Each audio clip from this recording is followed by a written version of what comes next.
This is Bloomberg Businessweek Daily, reporting from the magazine that helps global leaders stay ahead, with insight on the people, companies, and trends shaping today's complex economy. Plus, global business, finance, and tech news as it happens. Bloomberg Businessweek Daily with Carol Massar and Tim Stenovec on Bloomberg Radio.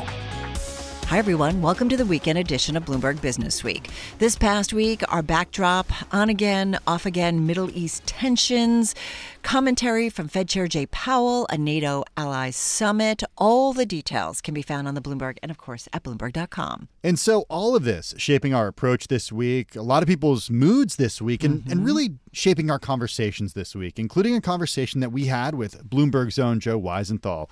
You know him. He's the co-host of the Odd Lots podcast. He stopped by to weigh in on the Democratic socialist who could be the next mayor of New York City. Also, gene editing, anyone? Just one of the innovations in life science trends capturing the attention of venture capitalist Jenny Rook of Genoa Ventures. All of that to come. We begin, though, with that macro view and really all that's coming at today's C-suite and CEOs, especially when it comes to the tensions around the globe. From Iran to Ukraine and even New York City, geopolitics is definitely in focus for investors. Kevin Kajawara is managing director and co-president at Teneo Intelligence. He joined us to break down how Wall Street is dealing with what's happening around the world. He also talked about what he sees as some of the biggest risks for executives. Well, I think you highlighted just the variety of issues that are out there, right? And the fact that they are all happening at the same time. What's more typical historically, right, is to have a number of sort of discrete events and you can respond to each of them. But these now happening with greater frequency, they are happening simultaneously, and they are therefore compounding on one another in ways that, you look at any individual issue and you might question why the market reacts in that way. But there's really, there's a lot of different inputs coming in. So I think that the challenge for, say, a CEO or frankly, an institutional investor for that matter, but for a CEO is, how do I triage everything that's going on and what is actually kind of signal for the business that I'm in versus trying to cut through all that noise? Well, that's where I want to go, Kevin, because companies are going public, right? IPOs are happening. Companies are doing deals. Companies are making decisions. They're spending CapEx. So, what are you hearing from the community about, what are the lines to say, all right, I'm ready to pull the trigger on spending money or hiring people or expanding versus it's just too unclear, I'm out? Well, I think the way that they look at it is that uncertainty is essentially a tax, or it is effectively a tax in the sense that it perverts what would be otherwise normal economic behavior, right? So in other words, if you were trying to anticipate tariffs, you probably tied up capital building inventory that you wouldn't otherwise do. Or because you have no visibility on what the runway is looking like, you're going to hold off on that potential M&A transaction or opening that new factory or rejiggering the supply chain in some way, shape, or form. So I think, though, that while there's this realization that there's a lot going on, there's a lot of uncertainty, CEOs, just like the president himself, always making decisions based on imperfect information. And now it's perhaps more imperfect than usual. But any moment that you get that clarity and there's an opportunity, you and your CFO had better be ready to act and be able to commit that capital. On the uncertainty tax, on the uncertainty side of this, there's certainly geopolitical uncertainty, but there's also the uncertainty about policies that are coming out of Washington, that are coming out of the White House. And we've seen this sort of changing way that companies are speaking or communicating with the president, especially companies outside of the United States announcing investments, companies in the United States announcing investments in the U.S. How would you say that your clients, or you're advising your clients to communicate with Washington, to communicate with the president? Well, look, I think that there's the issue is that it gets really bespoke really quickly, depending on the sensitivity of the industry you're in, depending the country that you're from and what the trade relationship is or the overall nature of the relationship is. So you have to take all of those things into consideration. I think that there is a focus, perhaps a greater indexation, if you will, on things that you know are going to resonate well, and via avenues that you know will resonate well with this, with this administration and with this president, right? So for some people, that means we've got to go to Mar-a-Lago. For some people, that means appearing on certain news outlets. And in others, it means taking... for executives? Yeah, sure. We saw Jamie Dimon, I think it's fair to say, Carol, communicate that morning on Fox with Maria Absolutely. Bartiromo. Yeah. And it seemed like he made his message known to Washington through that interview. So it was an audience of one. So understanding that going on there, that President Trump is listening. Yes. And watching. Absolutely. Huh. We've had a lot of conversations here. Like, it's just amazing, the fear of executives to speak out in the United States of America. Give me what intel, and I understand you can't tell us specifics and stuff, but I'm just curious, like, what is kind of the psyche of the corporate clients that you're dealing with, and why there is that fear? Well, I understand if you're publicly held, you don't want to be a target, but right. Aren't you surprised? I mean, these are leaders that are supposed to speak out when things are, maybe they don't agree with things.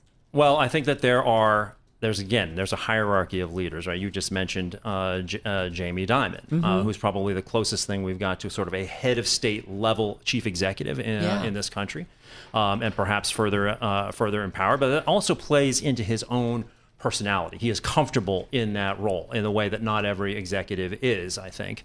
But secondly, I think this has forced executives not necessarily to shrink, but to refocus on what's important to them, their industry, their company, the stakeholders they have, and to focus in on those things rather than feeling like they need to weigh in and opine on every single issue that is out there. So you think that's a good thing? Well, I think it's just the new reality. I don't think any of these things are good things or bad things. It's just the thing. Yeah. This is the environment that we are currently in. That environment will change 4 years from now, and they'll shift again. Because it's such a swing if you think you go from the murder of George Floyd and COVID, and executives were out talking about everything, and we thought that there was this real opening, and then it just feels like, I understand pendulum swing, but it swung another in well, another of course, direction. the other thing is action, right? And I think being on the other side of this now, right, where we're looking at, for instance, DE&I initiatives, right, being rolled back in terms of how they're promoted and so on and so forth. But a lot of executives have bought with their stakeholders and their employees and their customer bases. They've bought a lot of goodwill because of the actions that they have taken over the years. And now, even if you change the website a little bit or something of that nature, but you remain committed because you can see the bottom line positive impact of these types of policies, you've got a lot of goodwill already built in with your stakeholders. So you consider the stakeholders the ones who work for you, the employees, as a group of stakeholders. You don't necessarily talk about the DEI policies outside of the company in the same way, or maybe you don't even talk about them internally in the same way, but perhaps you did see a return on the investment, so you keep doing those things and you call them something else? Like what happens here? There's elements with it. And and Teneo is a perfect example of the type of company that has a lot of people who are devoted toward helping executives, kind of thread this needle, so to speak. And some need more help than others. And also, it's an awareness of who your audience is, who your customer base is. Some are going to respond, and we all know the companies, right, where, where taking certain stands has stood them in good stead with their audiences, and others who've had a more challenging time. So it's about being smart and surgical about this. But you've seen cycles. Like I think about, in this world, and I think about the great financial crisis, there's COVID, there's just so much stuff, war overseas, different presidents, and so on and so forth. How do you describe this cycle? And how do you think a lot of CEOs, and I hate to dump everybody in a bucket because it's just not the way the world works, but I am just curious, historically, business-wise, economically, the role of the United States in the world, like how do you see this cycle? There is something changing right now. This is not just a cycle. This is a secular change, right? And this is something that can no longer be punted down the road. In other words, the decisions that CEOs are making today are existential decisions for their companies, and whether they are going to be, nimble enough to be some of the winners on the other side. Think about it in the context of like climate change as an example, right?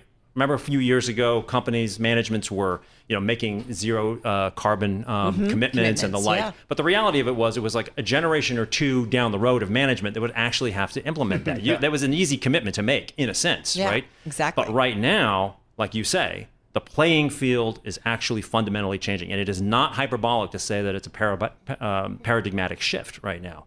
But it is this generation of leadership that's having to have the situational awareness and kind of realize that even though you've got all these balls in the air right now with the just-in-time, just what's happening right now with trade, with the geopolitics, with the fiscal bill, so this isn't all just of that. A presidential administration thing. No, not at all. So you're talking about supply chains. You're talking about what AI? What does that mean? What we think of as the international rules-based order, right? Which is a system that has that laid the groundwork for the multinational corporation to be the single most important economic actor.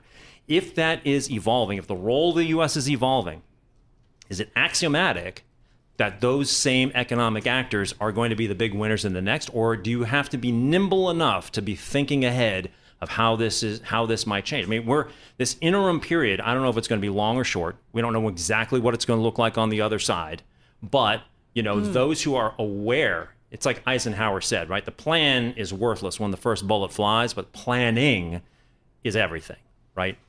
So interesting. Putting you on the spot, net, is this a positive development in the work that you do? Well, I mean, I think so, in the sense that it is inevitable that, over time, strategic decisions have been made predicated on a certain perspective on what the global operating environment is going to look like. And then all your other decisions stem from that. The global operating environment being a world of liberal democracies, but not just that, right? This ability to take advantage of the free flow of labor, free flow of capital, a just-in-time global supply chain system, opening of markets, all of that, right? The sort of the key variables of globalization. Right. If that's shifting, right? If that's shifting, you've got to start scenario planning for how that might impact your business. 25 seconds. It's a question Tim and I like to ask a lot of folks who come on here, because in January we thought about American exceptionalism a lot. Is that going away? And forgive me, only about 25 seconds. Look, the United States has certain built-in advantages: scale, the English language, the dollar, an economic ecosystem and financing ecosystem that finds phenomenal ideas and can bring them to market, and so on and so forth. Nobody else has got that still, even with all the challenges we've got. That was Kevin Kajiwara, managing director and co-president at Teneo Intelligence. Coming up on Bloomberg Businessweek, Joe Weisenthal of Odd Lots on how some on Wall Street are decrying a hot commie summer. That's next. This is Bloomberg. This is Bloomberg Businessweek Daily with Carol Massar and Tim Stenovec on Bloomberg Radio. Zohran Mamdani is poised to become the Democratic nominee for mayor of New York City after the 33-year-old Democratic socialist forced his opponent, Andrew Cuomo, the former governor of New York State, to concede within hours after polls closed. Mamdani spoke to supporters after Cuomo's concession. We have won because New Yorkers have stood up for a city they can afford. A city where they can do more than just struggle. One where those who toil in the night can enjoy the fruits of their labor in the day. Mamdani exceeded more than 60% of the vote in vast swaths of the city, building a multi-ethnic coalition across brownstone Brooklyn, working-class Queens, and Upper Manhattan. We've got with us Joe Weisenthal. He's the co-host of the Odd Lots podcast. He had Zohran Mamdani on the show just pretty much exactly a month ago. Before we get going, I do want to point out that Michael Bloomberg, the founder of Bloomberg LP, the parent company of Bloomberg Radio, did endorse Governor Cuomo in the election. It was a 45-minute conversation that you and Tracy had with Mamdani on Odd Lots. He gave you his socialist vision for New York. What did you take away as his vision? I would say two things. Obviously, probably the most provocative of his ideas that's causing a lot of anxiety, even in the stock market. Like if you look at real estate, some of the rent freeze stuff, which for obvious, like economists hate that kind of thing. They think it's various forms of rent control is a terrible idea. We understand why investors in real estate don't like it either.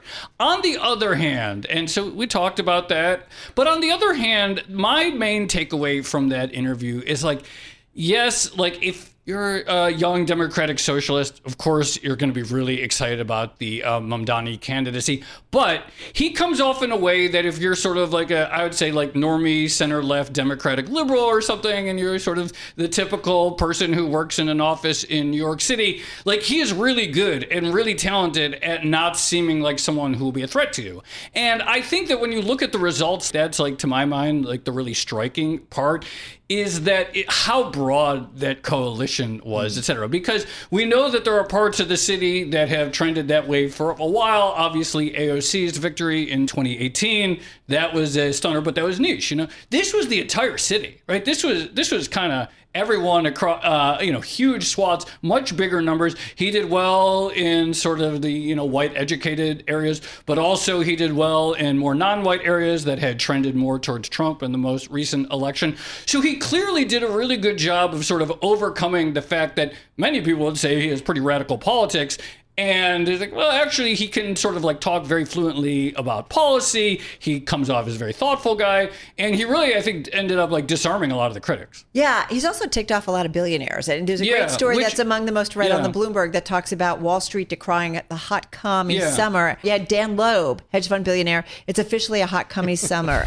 And there's it's sort of corny. But you know what I mean? But there's a ton of them coming out. But on the other hand, whoa. if I were running for mayor and the thing's he's upset a lot of billionaires, it's bring it on, right? Seriously, if you're going to say, he's really ticked off a lot of billionaires, that's about as good of it. That's one of probably the best things you can say. Most people aren't billionaires. So is he, there's another one, a New York power broker, Kathy Wild, and she's connected business titans across all different industries in New York City, and saying that he terrifies taxpayers and employers. I mean, are employers going to be running for Florida? The rest of is the rest of Wall Street going to run for Florida? Here's my thoughts on this. And maybe I'm a little biased, but this is my take, and maybe I'll end up being totally wrong. New York City is the best city in the world. Everybody knows that. Even during COVID or aftermath, when people New York City is dead, and they're we're going to go to Miami. No one really moved to Miami. They went there for the minimum amount of time they could to maybe change tax status, and a bunch of people came back.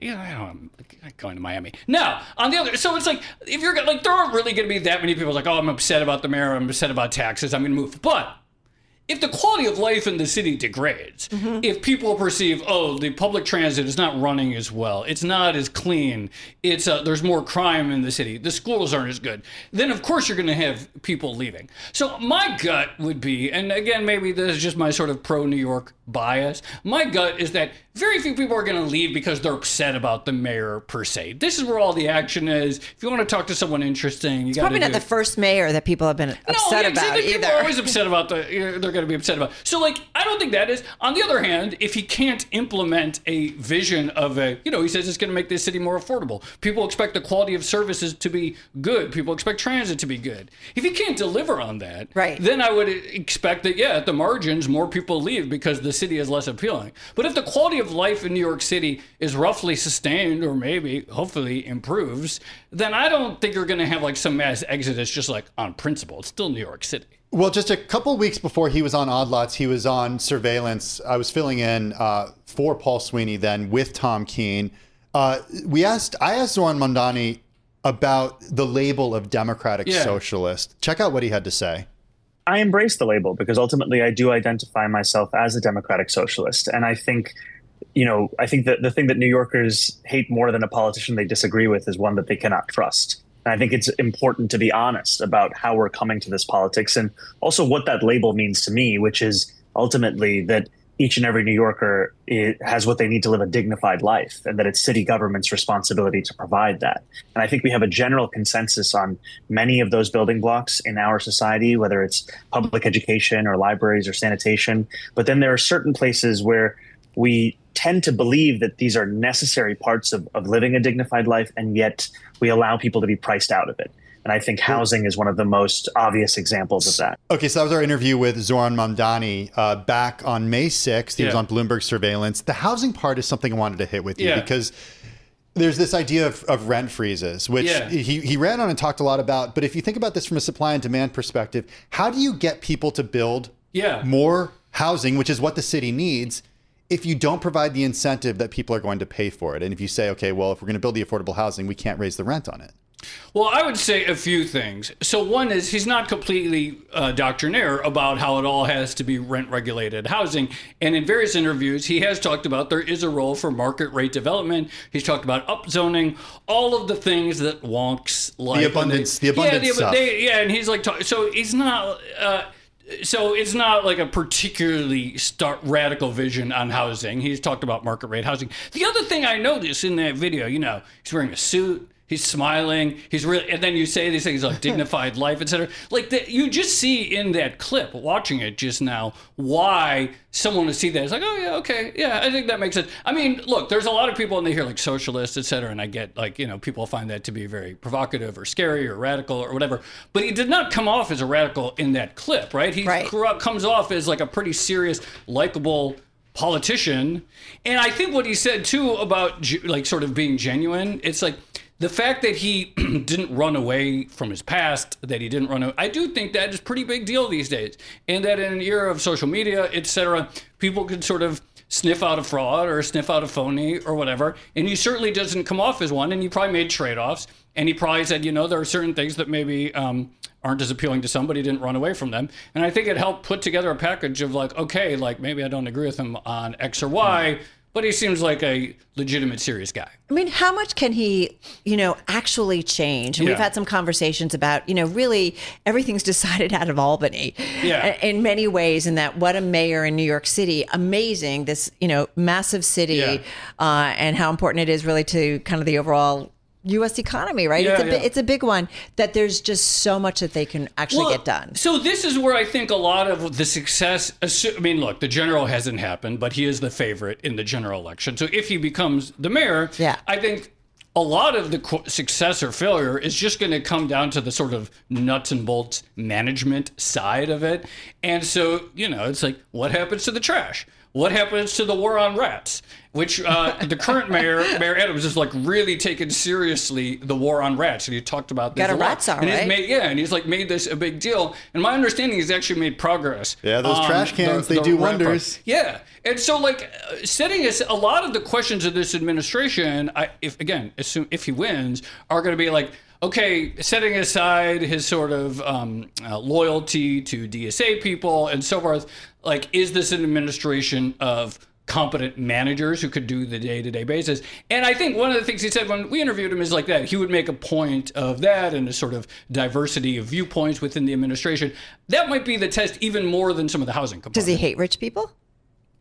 I should have. I didn't ask him that. I don't know. I mean, he doesn't come off like that. He doesn't. That was a nice suit. I think he's rich.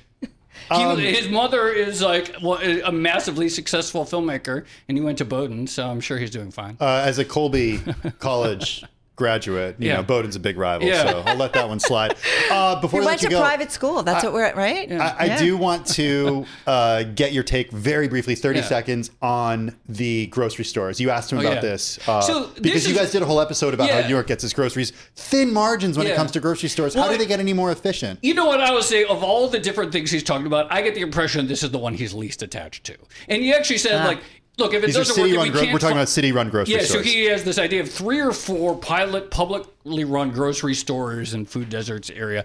I don't get the impression that he's really attached to this idea if it doesn't move the dial. I don't think he wants some sort of like citywide, Bolshevik breadline type thing. I think he wants to do a trial that are sort of like, they see if there's some way to move the dial on costs or just availability in certain neighborhoods. But I also get the impression if it doesn't work, he doesn't seem that attached to it. Yeah, I can't imagine what Brownstone Brooklyn would have thought of closing Union Market and replacing it with a Besides, Trader Joe's and Aldi's, which everyone likes, are pretty close to those Soviet grocery stores anyway. Aldi for sure. Yeah. Aldi for sure. Aldi definitely. I was going to say, not Trader Joe's. That was Joe Weisenthal, co-host of the Odd Lots podcast.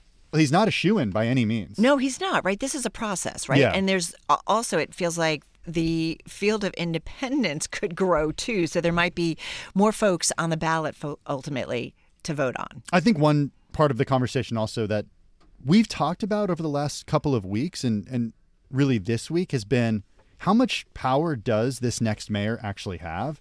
This mayor will have to work with Albany and work with the city council in order to implement whatever he or she would like to put into practice. I think that's a huge point. I think it's something that when you and I first heard it, we were like, what? I had no idea. You just think of New York City as being so independent, the mayor of being kind of having a lot of power to determine, a lot of initiatives in a really big city in the United States. So it's fascinating to see that a mayor can come in, have some plans, have some goals, have a mission, and yet it's ultimately up to what's going on in upstate Albany about what gets done. And just remember, the campaign season is just starting now in earnest because the general election is still coming up. So expect more campaigning from candidates. You expect more calls and knocks on the door. The ground game, look. You've been complaining about it all week. The text messages showing me from the doorbell camera. Yeah. Who's that? Look who's at the door. A lot of door knockers in Brooklyn. Let's just say that. I live in New Jersey. I feel blessed right this Oh moment. yeah, let's talk about New Jersey politics. Yeah, maybe in a week or so. Still ahead on Bloomberg Businessweek, where one venture capitalist is finding opportunity at the intersection of biology and technology. The founder of Genoa Ventures, Jenny Rook, is up next. This is Bloomberg. This is Bloomberg Businessweek Daily with Carol Massar and Tim Stenovec on Bloomberg Radio. Big news earlier this month in the world of cardiology. Millions more Americans should be taking weight loss drugs to prevent heart disease. That's according to the American College of Cardiology. Exercise and a clean diet aren't always enough for heart health, the nation's top cardiology organization said in new recommendations released in June. Weight loss drugs should be used earlier, the group said, making them part of the first line of defense for obese patients. Jenny Rook looks at a lot of this stuff, things like this too, but kind of under a bigger lens. She's the founder and managing director of Genoa Ventures. It's a VC firm that invests in, as she says, quote, the next generation of companies at the convergence of technology and biology. It does feel like we're on the cusp of something. She has invested in such companies as Interven, Brightspec, and many, many more. Some notable exits include Zymergen. I didn't say it right. Yeah. And Caribou. Yeah. And Topaz and more. She joins us here in our Bloomberg Interactive Broker Studio. I'm never good at getting some of the names. Why do they make it so difficult? Well, it's to keep out the riffraff. No. I know there's a process, right, of how they name some of these things. There is, but often it comes from the inspiration of the technical founders, and they might not be thinking about the rest of the world and how to communicate that science. So that's also something we help them with. Yeah. You come by periodically, and we talk about kind of big, broad macro, but we are curious too about some of the things. I think when we last left off, we didn't get a chance to really talk about some of the things that you are excited about right now that you think are just interesting in your space that you're investing in. Take us there. Oh, I'd love to. It seems like a great way to end the week too. I know it's been a long one, and let's have our eye on the horizon and have some exciting things. So you mentioned Caribou. That was Nobel Prize winner Jennifer Doudna's first gene editing company based on her CRISPR-Cas innovation. It's a new world post CRISPR, and evidence of that is just last month we had our first in vivo editing of a human to fix a genetic disease. And that is incredible. It's the first time that's ever happened where the treatment can go into the living body and address a problem with a gene, and that infant in this case is now cured of that genetic disease. Help me understand, is it just what's involved in that, identifying the gene and then surgically going in and removing the gene? Surgically, but with molecular. So it's like the CRISPR scissors go in at the molecular level. But you're right to ask about the process, because the whole process end to end took 6 months, which is extraordinary. Like for this one baby. For this one person. Because it's molecular based. Because it's molecular. And so they sequenced the person's entire genome. They identified what the error was that was the basis of the disease, and then they were able to design DNA to go in and replace that, basically cut and paste and replace it with a functioning gene. One thing that came up during our conversation with Jennifer Doudna is the decline in excitement for this technology that we're seeing from venture capitalists right now. So VC money raised for gene therapy companies peaked in 2020. That was $3.3 billion then. It's been moving lower since just a few $100 million last year. This is according to data from Dealforma. What's going on? Yeah, well, I think VC money in just about every category has gone down Except since AI. 2020, except AI, right? So we never learn hype cycles, right? So there has been a correction and a really retraction for, I would say, risk capital and long-term capital. And some of that is, I think it's important to take stock of the moment that this big milestone happened. So 2025, that's 25 years after the human genome was sequenced, right? So if you think about the hype cycle then, there was, perhaps all genetic diseases will be cured. Well, maybe one day, but it does take time. And so I think that was the hype cycle in 2000? In 2000, Okay, right. so then now in 2025, what's the hype cycle related to this now that we saw this baby experience this gene editing? Well, what I would say it's now delivering on that promise, but it is a reminder that investors need to inform themselves about the challenges between the promise and the potential and the actual reality of delivering on that. Well, like, what did it cost to do this? It was expensive. It was expensive. I read some commentary on it that we shouldn't extrapolate too much from this because there were a few unique elements here. One is that the alternative, if this didn't work, was a really bad shortened life for the baby. So the potential downside. So the risks of this do outweigh the benefits rather outweigh the risks because the downside was basically death. Correct. Yeah. And so it doesn't apply necessarily immediately to all things that we might want to do for our genomes, right? And health overall, but it's a start, right? It's a great place to start in terms of that risk reward. And just like any innovation in these technologically driven spaces, the cost comes down over time. So it starts expensive and then we keep moving. What's interesting about this time though, it is an N of one, but the approach was quite modular. It's sequence the whole genome, find the error, design a sequence that goes in, deliver, and all of those modules can be reused. So is this already being done to other babies? Do we know? I know that there are some in research, yeah. And what about to adults? I think that's probably a slightly longer timeline. And gene therapy is not my particular expertise, although I'm a geneticist by training.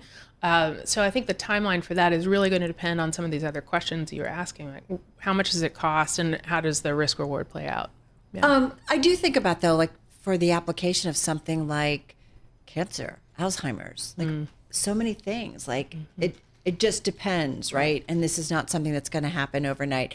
I'm excited about it. That whole idea of genetics, because I do feel like as much as we know about the body, there's so much we still don't know. So little. And the use of using the body to fix things. Yes. Is that something that excites you? Can I give you a new example? Yes. Have you heard of exosomes? No. Okay. Exosomes. So you know about cells, right? Cells are kind of like bubbles. They're the components of the body. They contain our DNA and the proteins and everything else that's going on. Exosomes are little tiny bubbles that bubble off of the bubbles, little blebs. Right. And best we know, they are a communication mechanism between all those cells. So they come off of a cell and they have little packets of information. They have some of the proteins. They have some of the RNA. There are 30 trillion cells in a human body. There are 3,000 trillion exosomes in a body. So there's 100 times, 2 orders of magnitude more of these little vesicles moving around. Ton of information. So much information. Right. And we're just now figuring out what they are and what they're talking about. We've spoken to you twice this year, and I think both times was after major cuts were announced to American universities and to research. Yeah. You were... To bring us back to earth here. Well, that's what I want to do, because at the time you were very concerned about what this would do to the pipeline of innovation. I was feeling optimistic. You know? I know, but I But go think ahead. I Let's need to keep bring it us back to earth balanced. because what we're seeing, right. what You're we right. are seeing are anecdotal stories. I've seen some headlines of people's therapies like stuck in the freezer in some cases, and they can't access that because of cuts that we've seen. Are you any more optimistic now? I think we talked last time. I'm long-term optimistic, right? These are long-term plays. We will continue to have innovation. We will continue to have impact.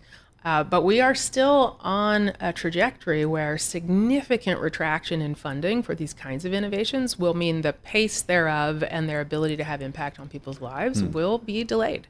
Because so much of initial ideas comes out of academia or so on and so forth. That's right. That's where it all starts. That's where the basic research happens, where someone like Dr. Downa, who's curious, says, well, what if we try?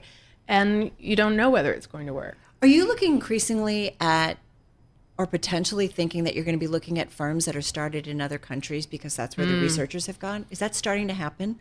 We have always looked over globally, because we're always looking for the best idea. But you know what I mean? Like, is it going to be less U.S. or no? Do you think that, which is so part of, I feel like, the U.S.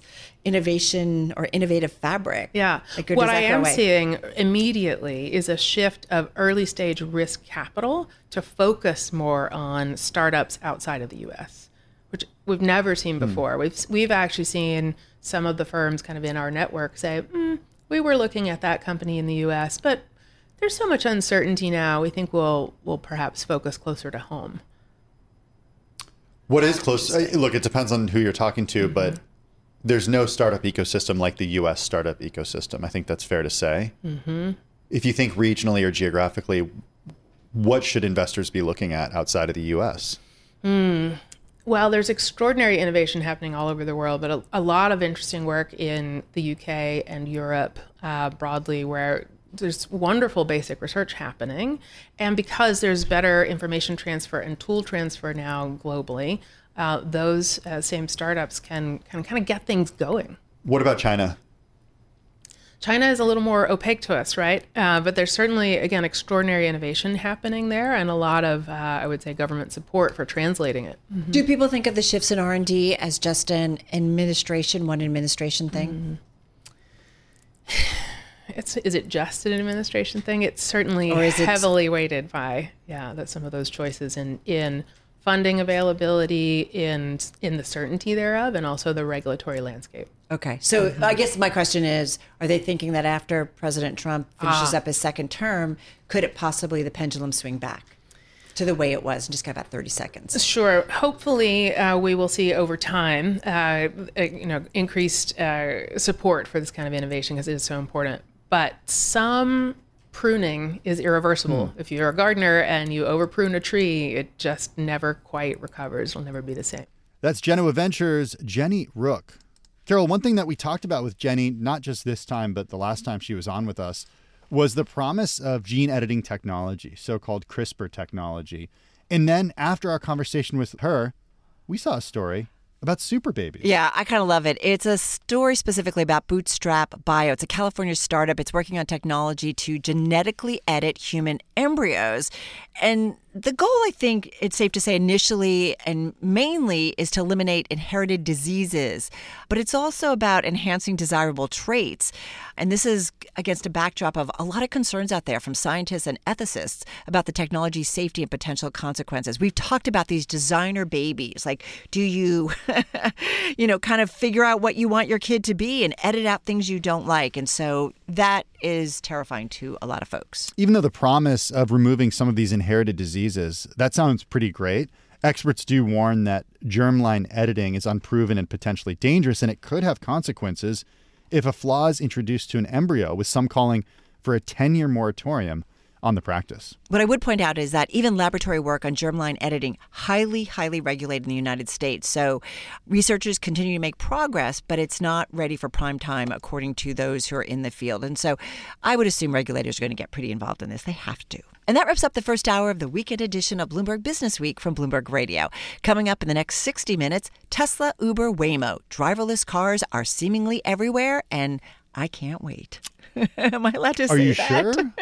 I've read some stories in recent days. This is my opinion only. This is not anybody else's. Okay, I've gotten a little bit of pushback in recent days. Okay. And there've been, I've seen some lawsuits that have been filed. Anyway. Go. Plus, the next reality TV president. And forage brewing. Yes, it is a thing. Our Pursuits team taps into making beer with ingredients found in the wild. Yep. Everything from roots, fruits, vines, and even tree bark. Yep, it can go in a beer. This is Bloomberg Business Week. I'm Carol Massar. And I'm Tim Stenovec. Stay with us. Today's top stories and global business headlines are coming up right now.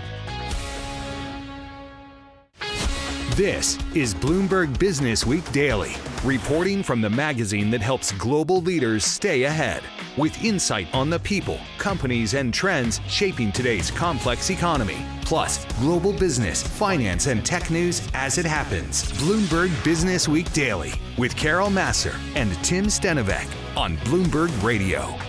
Plenty ahead in our second hour of the weekend edition of Bloomberg Businessweek, including investors have revved up shares of Uber, in part because of its partnerships with Waymo. We're going to take a deep dive into the world of driverless cars. Plus, do not compare him to that other reality star who made his way to the White House. I mean, is he even interested in going to D.C.? Our Business Week team talks to Mark Cuban. And the top shelf special, everything from beer in our backyards to American sake having a moment. That's from our Bloomberg Pursuits team. First up this hour, we got news this week that Uber will begin offering its customers driverless Waymo rides in Atlanta, making it the second market after Austin, where the two companies are teaming up instead of competing against each other.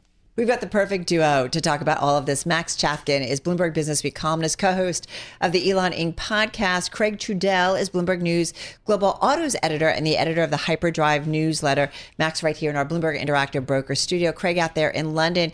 Craig, let's start with you. All right, so there's a lot going on in this sector.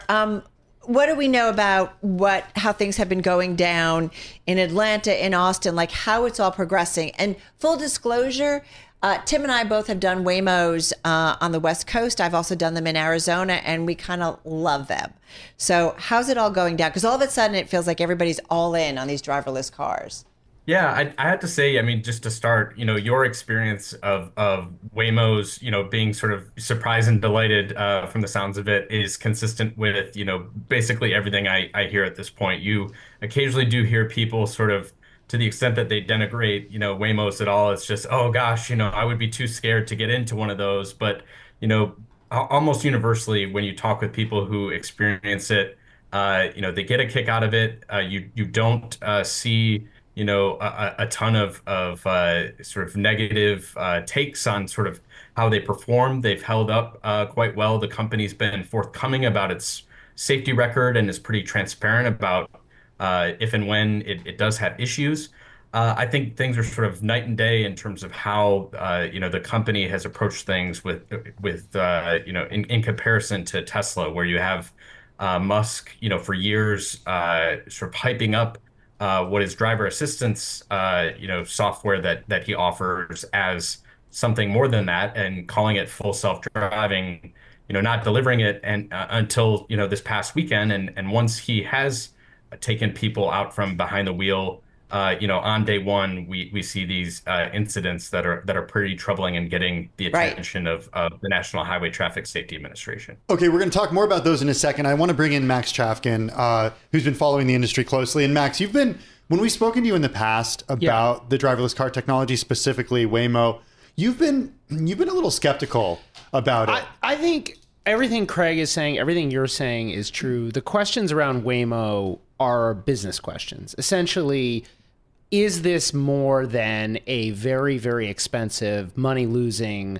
attraction for tourists in a handful of cities? Which it definitely is compelling in that sense. There are questions, and these are questions that, even Waymo has acknowledged. Like, they need to figure out, they need to turn this into a money-making business. They feel like they've gotten the technology to a point that's pretty good, and now they're working on the business stuff. And this Uber deal, of course, is part of that. That's part of why you're seeing the stock go up. And then, when you compare it to Tesla, the Uber stock go up. When you compare it to Tesla, Tesla is, I think, technically, like, a good way to think about this is they are years behind where Waymo is. Like, Waymo was doing some of the stuff that Tesla is doing, years ago, like 5 years ago. There are ways in which Tesla, yes, is impressive and ahead. Tesla has a lot of miles logged using its driver assistance technology, which it also confusingly calls full self-driving. But Tesla is really at the beginning of this. And like, when we're like, they have not, even this pilot program we're talking about, very modest. It doesn't include members of the public, just a handful of influencers in a very small part of Austin. So just very early. And everything that Waymo is doing, both in terms of customers and then in terms of on the business side, kind of makes that point, just shows you how wide the gap is and how far Tesla is, at least at this moment, from actually operating, a money-making robotaxi service. All right, so this came up in the news. Are we sure that there's some folks in some emerging market country that aren't sitting with a joystick, like actually driving the Waymos? There are monitors. There are people monitoring the Waymos. Okay. I think the question, they're not using joysticks, according to Waymo. Little steering wheels? They're not using little steering wheels, but they are there watching the Waymo. And that's like part of the business problem for both of these companies. Like you potentially have like this very expensive piece of hardware and then a bunch of expensive engineers who cost more money than Uber drivers who are having to oversee these autonomous systems. So that's still a question with Waymo. It's a bigger question with Tesla. Hey, Craig, come on back in here because you cover more than just these two companies and also more than just the sort of driverless element here. But a question that I have is where does this technology leave the traditional automakers? Because there was this promise from Elon Musk years ago. I mean, I've lost count of how many years ago this was, but he basically said, your Tesla will become more valuable because you will be able to essentially set this thing free as a robotaxi when you're not riding around in it, and you'll be able to charge for that. Where does all of this leave the more traditional automakers?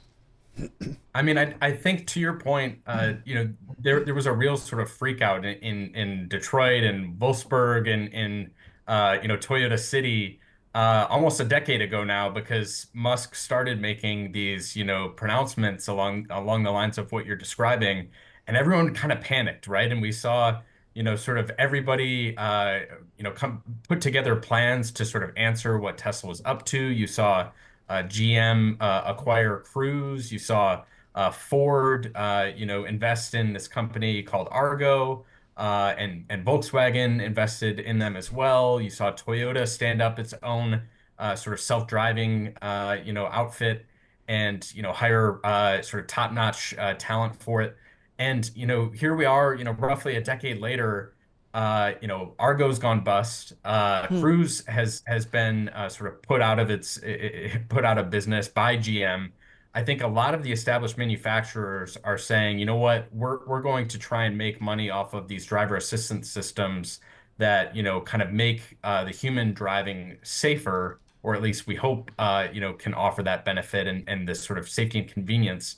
But this is just not going to happen in sort of a major way for quite some time, and we may not be able to afford to invest in it to the extent that a company like Google can. Yeah, and Waymo, Google, even there, we're talking, I don't think we know the exact numbers because of the way that they report revenue and so on, but they've dumped tens of billions of dollars into this. This has been an incredibly expensive endeavor, the kind of endeavor that really only a company like Google, or really a handful of other companies can do. We even saw Apple, Craig didn't mention Apple, but they also tried to get into this business and got out of it. Threw in the towel. For some of the same reasons. Despite having super deep pockets. And the challenge here for Tesla is that a lot of the investors who are betting on this thing, and even to some extent Elon Musk, have sort of decided that this is the future. That Musk has said this over and over. You shouldn't think of Tesla as a regular car maker. You should think of it as an AI company. And now here it is. We're seeing the AI, and it's just a long way from being a fully fleshed out robotaxi service, and whether or not they can somehow get there in the crazy timelines that Elon has offered. He said they're going to have something like 100,000 cars on the road by the end of this year. Just huge numbers that would blow Waymo out of the water if they delivered.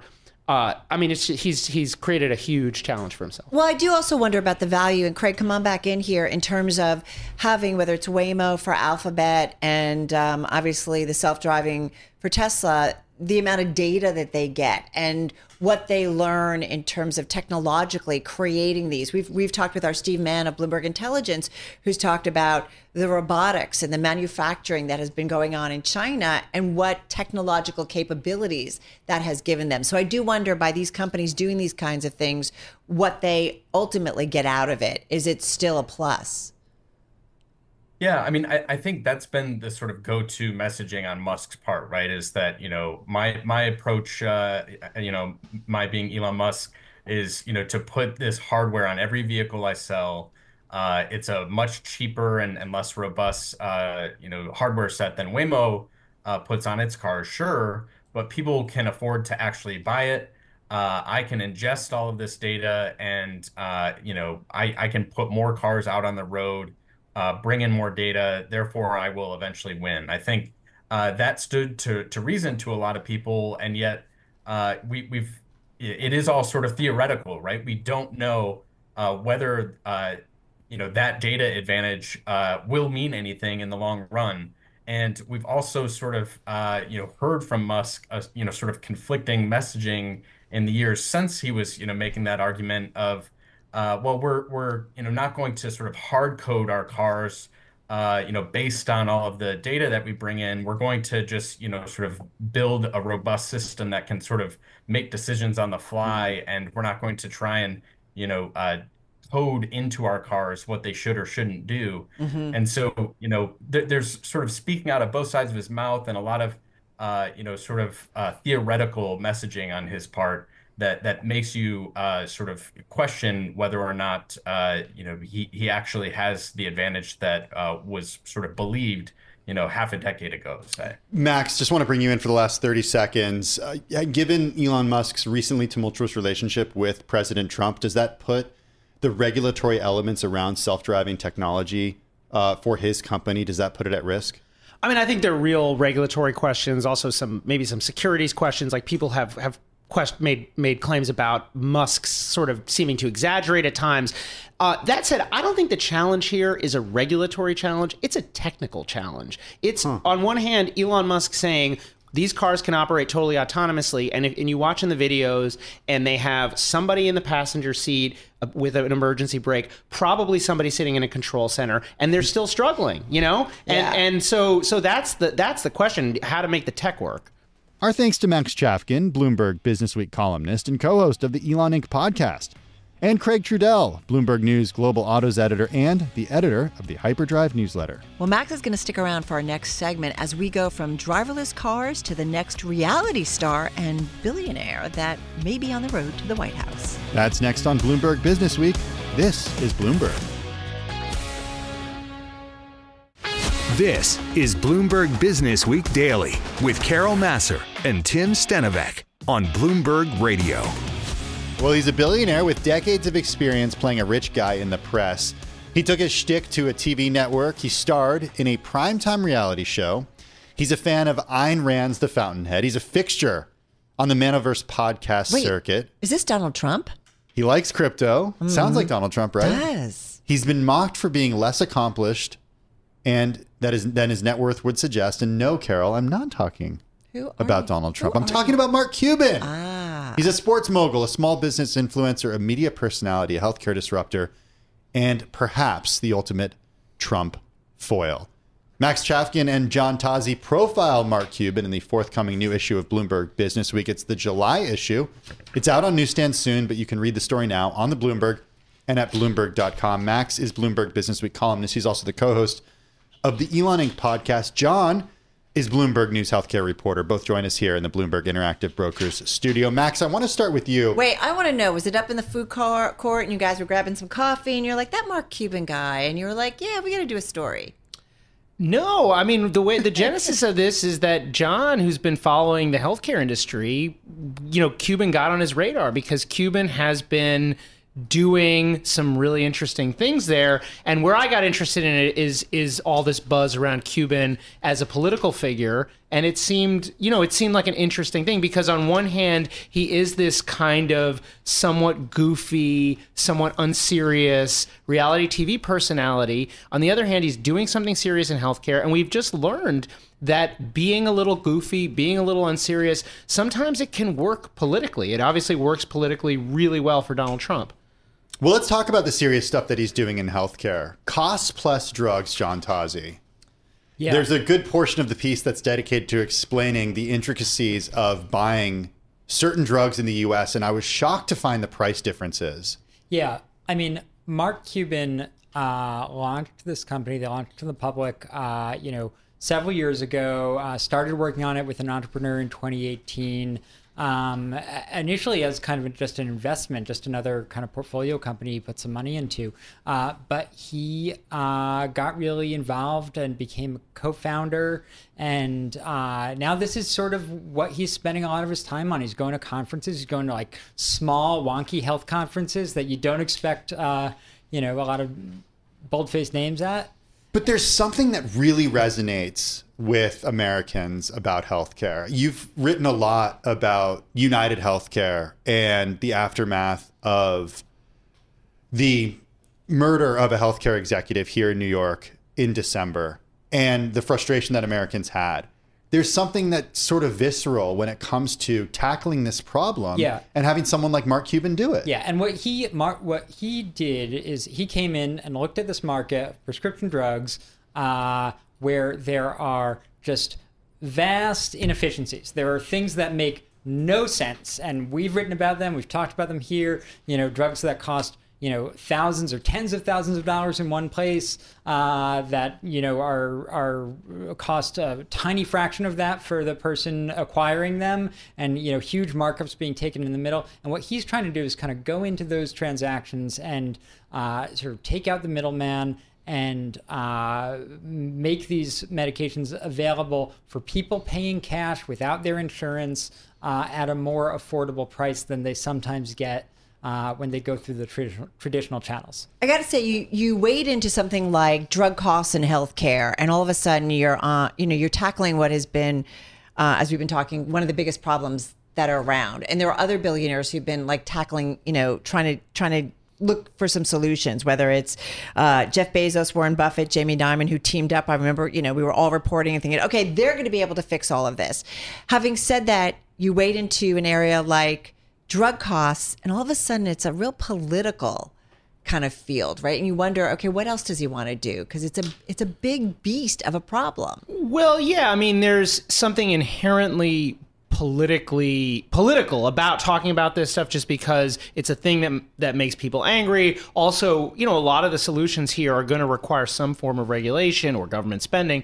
And also, Cuban is just politically involved. I mean, he was, during the Harris campaign, during the 2024 election, he was like a really important surrogate for Kamala Harris. Mm-hmm. He was on the campaign trail. He was kind of crafting or attempting to essentially sell Harris to the business community and sell Harris as a moderate on economic issues. And that is sort of, if you think about different directions the Democratic Party could go in 2028, one of them would be some sort of moderate approach. And Cuban is very attractive. And there are a lot of like Democratic political consultant types who are excited about this, a lot of Republican political consultant types who are thinking about this already, because not only does he have this kind of identity as a moderate, as a business guy, solutions oriented, but he's really good on camera. And he's also good at sort of sounding like a real person. And that's the thing that kept coming up in my reporting, how important that is. And when we talk to Cuban about like what went wrong with Harris, that's kind of what he keyed in on. She didn't know how to sell. That's what he said. And that she wasn't herself. It's this kind of like incredibly difficult thing for a lot of politicians. And I think especially for the type of person Mark Cuban is, a business guy, somebody who hasn't been in that spotlight, to be able to thread that needle, to sound like a normal person while also being moderate, like it makes him politically potent. I want to go back to this comparison that I was talking about earlier, and you guys laid it out perfectly. I read right from your story. You actually suggested, Max, to Mark Cuban that he's had a similar career trajectory to President Trump. What happened when you did that? He did not react well. He called it the meanest thing anybody's ever said to me. And John and I were sitting there with him, and I really did think for a second. He's a big dude. He was going to throw us out. I know. And the thing is, he was kidding to some extent anyway. But he and Trump have been kind of publicly feuding for almost 20 years. It goes all the way back to The Apprentice, when shortly after Trump launched The Apprentice, Cuban launched his own show. They sort of traded punches back then. They traded verbal punches during the Obama administration. I think Cuban is sort of an effective critic of Donald Trump, partly because they are kind of similar, because they are both sort of professional billionaires, guys who play billionaires on TV. And Cuban is able to sort of effectively point to some of the ways that Trump's,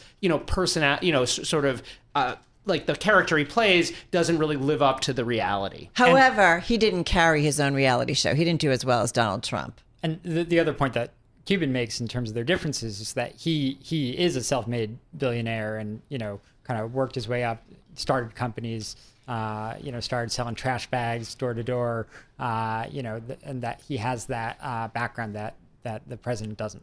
I love the highlight quote. The difference, Mark Cuban says, is he never had to start from broke.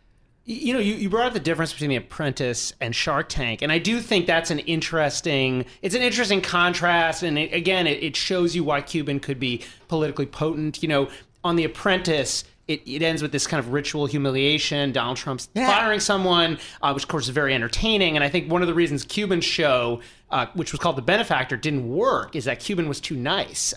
He's always the nice shark. I'm a huge fan of that show, and he's always the nice shark. So Cuban playing this kind of nice guy on this as a supporting role, that was really effective. The other thing that I think made him sort of beloved both on Shark Tank, initially on Shark Tank, was just the fact that he's the richest and most successful person there. He's the only billionaire of those judges, and he is the one who's kind of backing the goofy companies. He's taking it not quite as seriously. In the same way that Cuban, as a sports owner, as the owner of the Mavericks, part of what made him fun as an owner is that he's the billionaire, but he's also acting like a fan. He's running up and down the court. He's acting like, goofy. He's booing. He's doing all this stuff that a billionaire would not normally do, and that, of course, can be attractive. So that's the perfect segue to talk about the genesis of Cost Plus Drugs, because as a shark on Shark Tank, he had this inbox where he would get all these emails, Max and John write in the piece.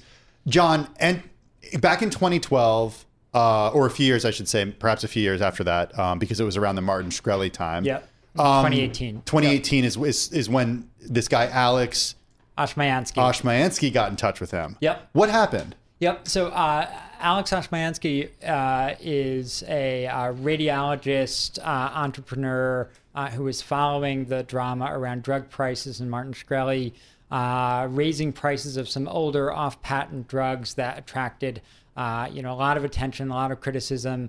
And he said, why don't we start a company where we can make some of these drugs that are in short supply and kind of solve some of these problems in the market and kind of eliminate the window for people to take advantage of shortages by raising prices. So he came to, he cold pitched Mark Cuban through an email with this idea.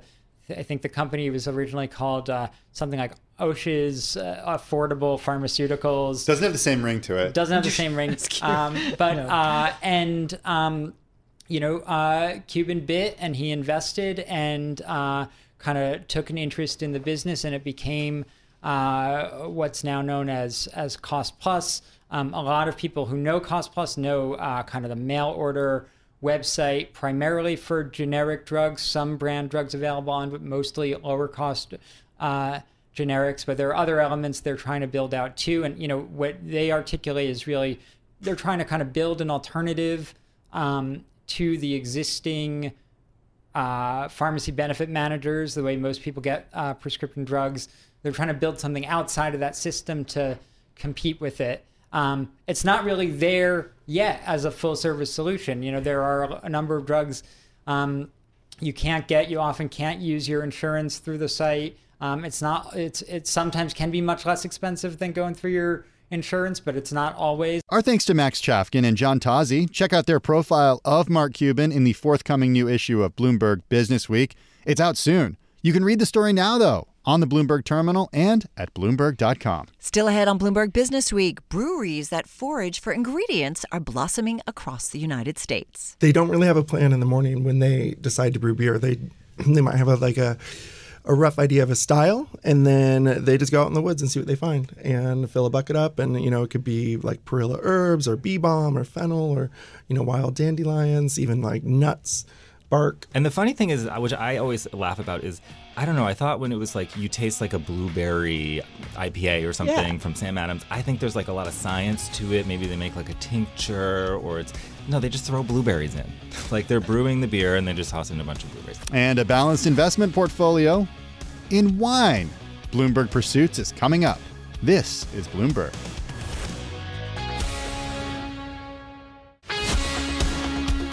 You're listening to Bloomberg Businessweek Daily with Carol Massar and Tim Stenovec on Bloomberg Radio. Watches are most of the time perceived as a time capsule. It's very chic and posh. The most powerful car made in the U.S. The beautiful interior, the iconic design. Now it's time to take a look at luxury with Bloomberg Pursuits. Searching for beer in the backyard, American sake, I believe is how you say it, is having a moment. We talked about this in the newsroom. Who cares how you say it? Just drink it, Carol. Oh yeah, from the guy who drinks tons of alcohol. Yeah, I have had sake before. I don't drink it currently. Okay. Anyway, maybe after reading this, I will, especially a certain American sake that is now being exported to Japan, which is a very big deal. Yes. Also, do you want to invest in wine? I just want to drink it. All right, it is time for Pursuits. You can tell by what we're talking about. With us is the editor of Pursuits, Chris Rouser, along with Bloomberg Pursuits deputy editor, Justin Ocean. Justin runs our award-winning Top Shelf newsletter. Chris, I want to start with you. You oversee the whole section. Yeah. Does that mean you had to drink a lot to do this? Chris doesn't drink. You don't drink either? But Justin had to do a lot of sampling for this. How did that go? It was fun. Yeah. It's a tough job, but somebody's got to do it. Yeah. I love that. Well, let's start just envision some beautiful fields where maybe perhaps somebody would forage for ingredients not necessarily found in beer, because apparently that's happening right now. Yes. Foraging for ingredients to flavor beer and change beer and make new beer is a new trend across the U.S. And it's been something that we've written about here and there. Our beer writer, Tony Rehagen, is always telling us about it. And Justin wanted to do a big feature on all the different farms where you can go. Maybe you can help forage for the ingredients, their flowers, their herbs, or you can just try new beers every season. And so we sent Tony off across the country to look at these different places. How did that go and what's that like? Is it literally taking a bucket and just picking up things from the ground, Justin? Yeah. They don't really have a plan in the morning when they decide to brew beer. They might have a rough idea of a style, and then they just go out in the woods and see what they find and fill a bucket up. And, it could be like perilla herbs or bee balm or fennel or, wild dandelions, even nuts, bark. And the funny thing is, which I always laugh about, is I don't know. I thought when it was you taste like a blueberry IPA or something from Sam Adams, I think there's a lot of science to it. Maybe they make a tincture, or no, they just throw blueberries in. They're brewing the beer and they just toss in a bunch of blueberries. And that's how this is with all this stuff. It's very easy. I love how they call it ground to glass, right? We talk about farm to table, right? Ground to glass. How big is this? I mean, I feel for so long we talked about all the craft breweries, right? And I know they're kind of having their own moment, maybe not so great, but it just sounds like how much of this is going on? So it's not huge. It's a select number of breweries across the country, but they're in all the kind of major regions. We have Wonder Camera up in Maine. Scratch Brewing is one of the main ones that we profiled. They're in Illinois, about 2 hours from St. Louis. Portland, Oregon, of course. Of course. Yeah. Of course. But shocking. But it's increasing and growing, because as craft beer as an industry declines, people need novelty, and what consumers are craving now is an experience. And what these breweries are really doing is they're not selling the beers in stores as much. They're trying to entice people to come to the brewery and really drink it in nature and feel this moment in time and think of beer in a more special way. So how do you do this in a single day? Because the beer brewing process, from my understanding, is a relatively long process. So you're actually able to infuse the beer with these ingredients and drink it that same day? No, they would be brewing the beer and then, letting it mature. So it would still take a long time. Yeah. Okay. Yeah. But because some of the ingredients are ready-made and they can just add, they have the malt and the water ready-made and they can add whatever they forage to that. Exactly. And that's how it works. So but they're still doing this every day. They're doing it, whenever they have a brew day, because all this is pretty small quantity. So, they might have one consistent thing that they make over and over, like a Dandelion IPA, or there's this one beer from Fontaflora called Pine Zips, which is made with like white pine, and it's kind of their seasonal. Needles and wood of gathered white pine trees. That sounds amazing. Carol, it sounds like a joke, though. Isn't that funny? It's like this tastes like piney, and they're like, because there's pine needles in it. Yeah. Did any of you guys ever have your like beer brewing moment where like the bathtub in your apartment turned into sort of like a little brewery? That would be a no. Absolutely not. No. Just me? No, we're gay, Tim. I walked in about 10 years ago. I walked in, and my roommate, I was like, it smells weird in here. And my roommate at the time was like, I'm brewing beer. And I was like, how long is this going to take? And I went into the bathroom, and, it's like you're in your 20s and like you're sharing an apartment with somebody. The whole bathtub's like full of beer making stuff. I'm like, what are we supposed to do here? And you were like, did you even clean the bathtub? No, he definitely didn't. What's really interesting, though, do you guys write that Scratch? I mean, they've had some James Beard nominations, right, which is really notable. And so this trend is definitely getting noticed. But there's some beers that have no hops, so it makes me wonder, can you even call it beer? Technically not. It's called a gruit. Never even heard of a gruit until reading this. Yeah, me neither. I didn't either. This is why you read this stuff. We learn. Yeah, and it's like one of the oldest styles of beer. Before hops became like the primary. Like hops in beer is for bittering, but you can get the same effect using different herbs.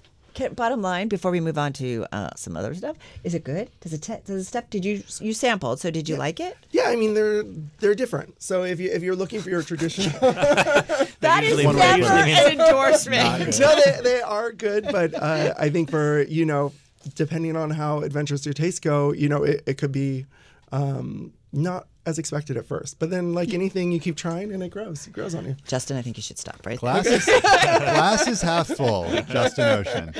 All right, so let's go to what's having a moment in the U.S. And I say sake because I said sake in the newsroom, and everybody's like, no, not everybody, certain select people. Mm-hmm. So is it sake? Sake? Sake. Oh, it is. See? What? Why are you looking at me like that? Oh, this is radio. Everything I do is with my voice. For okay? the record, he's staring at me like with daggers. All right, take it away. What's going on with sake? So American sake, you might just be surprised that sake is even made in America. I had no idea. I mean, there are Japanese companies that have done it here, like Gekikan out of the West Coast. And then Desai, it's a premium sake. They just opened up a huge new facility up in Hyde Park, New York, near the culinary school. And they're trying to make their premium sake using American water, and rice is a huge deal. But there's all these places all over, Medfield, Massachusetts. You have Arizona. They're using like Navajo tea in flavorings, and Arkansas. Who'd have thunk? Yeah, Arkansas is interesting. So the reason the whole industry has been able to grow is this farm called Isabel Farms, and they grow premium sake rice that before they did it, nobody thought it could be grown outside of Japan. And so because they've invested so much in this, they become the main supplier, and now they have a mill, because milling the rice down is the first step in sake production, and they make it easy for these startups to do it. Also, the water is really good in Arkansas. There's one of the largest independents is Origami Sake, and they have a whole sake fest. And it's tiny compared to Japan. There's only like about 24 brewers, but then Japan has over 1,000.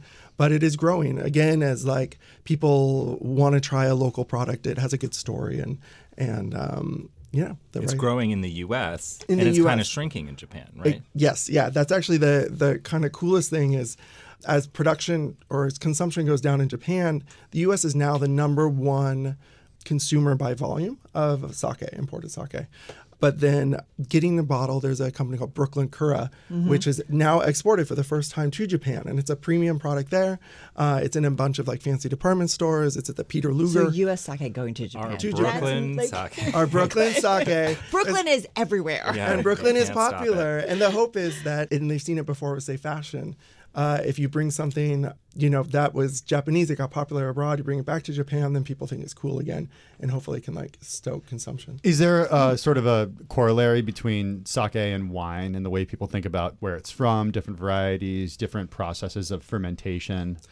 Not as much. So sake is interesting. It's more like a beer than it is wine. It's made. There are different types of rice. There's different grades of polishing the rice down that make it, different purities and flavors. There's some sparkling ones. There's unfiltered and cold and hot. Cold and hot. Most people drink it cold. I think hot is for lower grade. So interesting. Hot is for college. Hot is for when you're brewing beer in your bathtub. All right, here we are. All right, so you want to invest in wine. You just have to have good taste, right? And maybe a lot of money and just be a little patient. It's as That's easy all you as need that. in life, Chris, good taste and lots of money. You sound like my mother. Chris, is that all it is? No, it is much more complicated than that.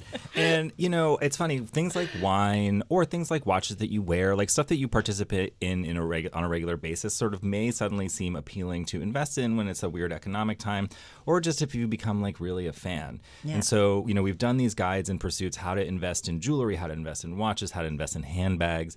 And our amazing wine columnist, Aylin, I was like, we got to do how to invest in wine because, totally a lot of people know, and it's a big industry that people participate in, but we haven't done a beginner's guide in a while. And so she really went into it, and it's very helpful. Jess, is there a couple of things that we should get top of mind real quickly? I think the main one is just one, check your expectations. You're probably not going to make money, so you might as well buy stuff that you like. It's a long-term game. You're going to want to age it, and then hire an advisor and really research the fundamentals. I'm out. Yeah, you're going to drink it, Carol. Yeah. I'm going to drink it. I will say, it sounds pretty good to be an advisor in this business because then you can make the money regardless of what happens with the value of that wine. Can I ask you though, in terms of wine, is it normally French wines that are if you're gonna get something that's gonna go up in value, or is California good? Is there anything in terms of regional stuff? Yeah, I mean traditionally it's Bordeaux and Burgundy. They're kind of slipping a bit right now. Italy is one of the hottest places to invest in terms of return, and California is getting more and more as well. Champagne region as well, but it's mostly France is still the heart of that. It's the big guns and old wineries because the young independents and even wines that are really amazing, there's just not a lot of it to trade. There isn't the volume that you need to trade to make it liquid assets. Liquidity is a big thing in liquidity, which is hilarious. Yeah, exactly. Is a big issue in this. You did a pun without even knowing. I've been waiting. Hey, there's something else in here about drinking your Wheaties. We'll just say that it's all about locally grown whiskey. We don't have time to get to it, but I encourage everybody to check out the new issue of Pursuits. Yeah, and I got to say, the investing in wine, you guys really just lay it out of the things that you need to do. Bottoms up, everybody. Thanks, guys. Chris Rouser, of course, the editor of Pursuits, and Bloomberg Pursuits deputy editor Justin Ocean. And that wraps up the weekend edition of Bloomberg Businessweek from Bloomberg Radio. Thank you so much for joining us. Be sure to tune into Bloomberg Businessweek Daily, Monday through Friday, starting at 2 p.m. Wall Street time on Bloomberg TV, Bloomberg Radio, and on Sirius XM Channel 121. You can listen to us on Apple CarPlay and Android Auto. It's free in the Apple App Store or on Google Play. You can also watch our daily broadcast on YouTube. Just search Bloomberg Podcasts, and we're simulcast on Bloomberg Originals, available at Bloomberg.com/originals and streaming platforms like Roku, Amazon Fire TV, Samsung TV Plus, and more. Find our Bloomberg Businessweek Daily podcast at Bloomberg.com, Apple, or wherever you get your podcasts. The latest edition of the magazine is available on newsstands now at Bloomberg.com and always on the Bloomberg terminal. I'm Tim Stenovec. And I'm Carol Massar. Have a good and safe weekend, everyone. Try some wine or some sake. Stay with us. Today's top stories and global business headlines are coming up right now.